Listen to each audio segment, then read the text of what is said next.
Movie की starting होती है 5 दोस्तों से जो कि हाइकिंग और क्लाइंबिंग के लिए जा रहे थे। जिसमें पहला कपल फ्रेड और कायरन है जो कि रॉक क्लाइंबर है, और दूसरा कपल लूक और क्लोई है, और पांचवा बंदा विलियम था।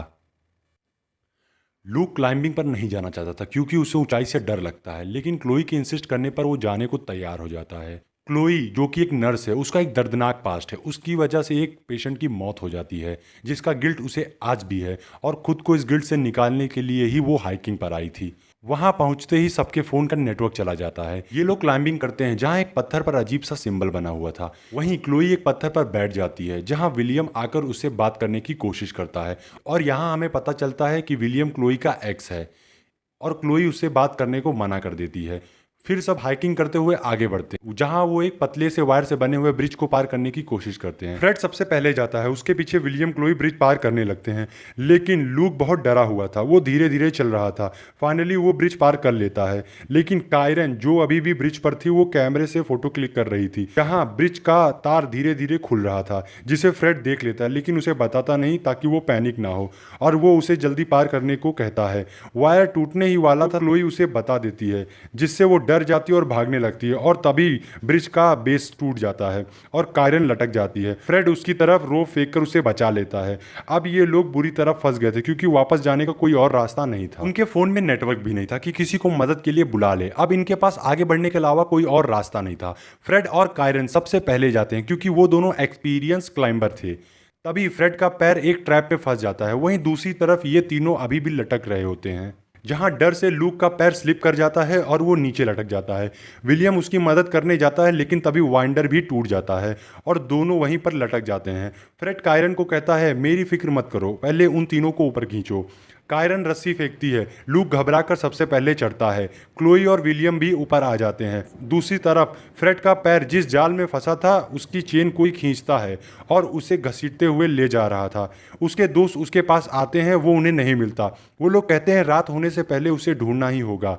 वो सब आगे बढ़ते हैं कि तभी क्लोई एक गड्ढे में गिर जाती है जो कि एक ट्रैप था। उसे निकालने के लिए कायरन अंदर जाती है तो विलियम को डाउट होता है कि कोई उन पर नजर रख रहा है। कायरन अंदर पहुंचकर शॉक हो जाती है क्योंकि अंदर बहुत सारे कंकाल पड़े हुए थे। वो किसी तरह क्लोई के हाथ में फंसी हुई रॉड निकालती है। उसे बहुत दर्द होता है। दूसरी तरफ फ्रेड बेहोश हालत में नजर आता है। कोई उसे घसीटता हुए ले जा रहा था। इधर ये लोग अपने आप को एक रस्सी से बांध लेते हैं ताकि कोई अलग ना हो जाए। फिर जैसे ही आगे बढ़ते हैं सबसे पीछे कायरन चल रही थी। एक तीर आकर उसे लगता है और किसी ने उसकी रस्सी भी काट दी थी।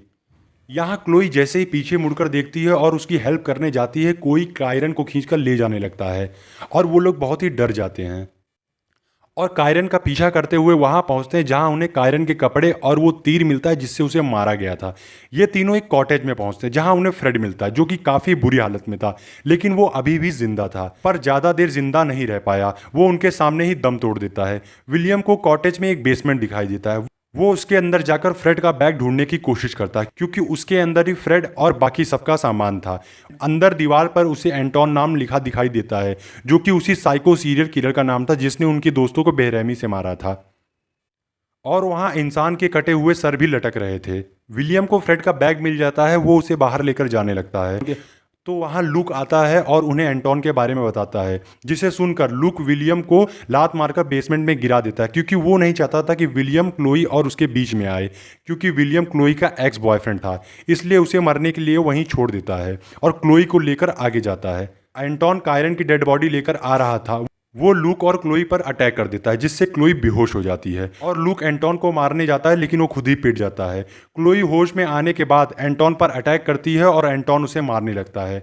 लूक क्लोई को छोड़कर फ्लेयर लेकर भाग जाता है। वहीं एंटोन क्लोई को बेहोश करके विलियम के साथ बंद कर देता है। होश आने पर एंटोन क्लोई को अपने साथ ले जाता है। विलियम खुद को किसी तरह खोल लेता है लेकिन बेसमेंट का दरवाजा तो बंद था जहां एंटोन क्लोई को मारने जा रहा था। तभी लूक आ जाता है और वो उसे पत्थर मारकर वापस भाग जाता है।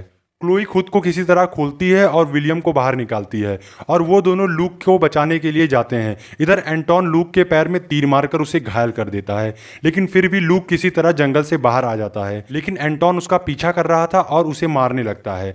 लूक अपनी जान बचाने के लिए नीचे लटक जाता है। विलियम और क्लोई वहां आ जाते हैं। विलियम उसे ऊपर खींचता है, लेकिन उसे याद आता है कि कॉटेज में लूक ने उसे मरने के लिए छोड़ दिया था और यहाँ वो बदला लेने के लिए उसका हाथ छोड़ देता है और कहता है मेरा हाथ स्लिप हो गया।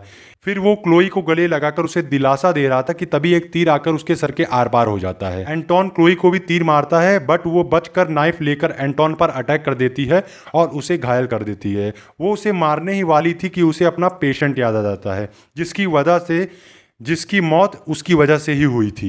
इसलिए वो उसे मारती नहीं है और वहां से रोते हुए जाने लगती है। वो उसी टूटे हुए केबल की मदद से जा रही होती है कि तभी एंटोन उठता है और उसी नाइफ से केबल काटने लगता है और मूवी यहीं पर एंड हो जाती है। ओके गाइस, वीडियो कैसी लगी कमेंट करके जरूर बताइएगा। वीडियो को लाइक कीजिएगा, चैनल को सब्सक्राइब कर दीजिएगा। फिर मुलाकात होगी, तब तक कीप स्माइलिंग, बी हैप्पी।